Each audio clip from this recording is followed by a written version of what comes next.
Good morning, Cebu, Philippines! Kumusta mo diha? So, manlakaw mi karon amo aning ipatanaw ang among sakyanan kay medyo naigamay nga diferensya.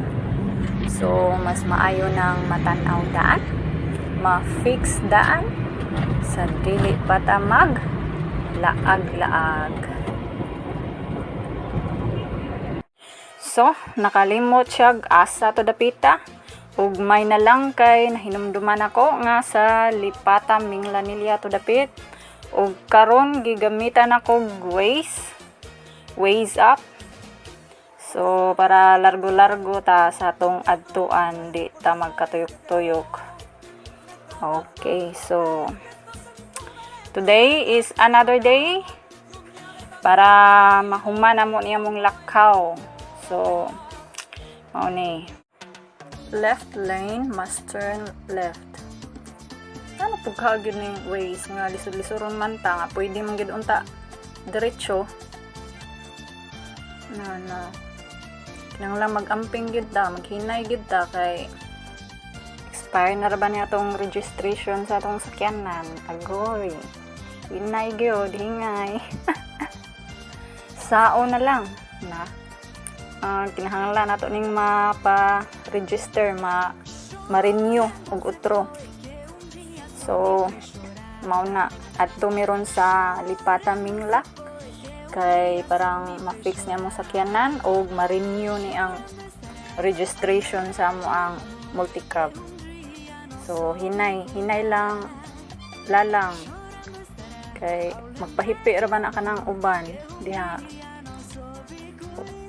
sala tas dalan na oning watay gawas-gawas usa, pero kinahanglan nga ato na ning i-renew kay parang wise sabit og maglaag-laag na ta.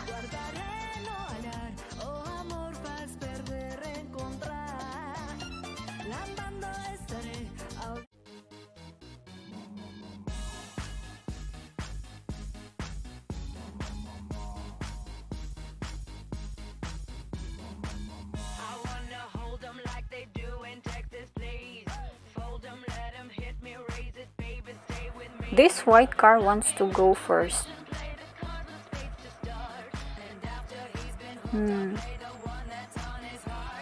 Okay, largo.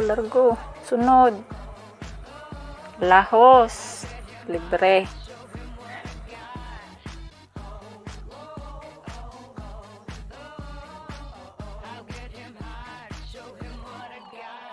Finally, naabot na mi diring dapita.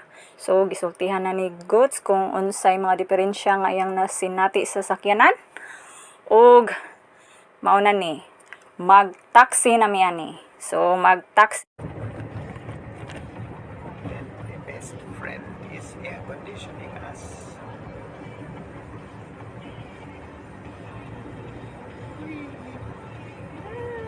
My bounce is broken. Oh, that's the fear of the air.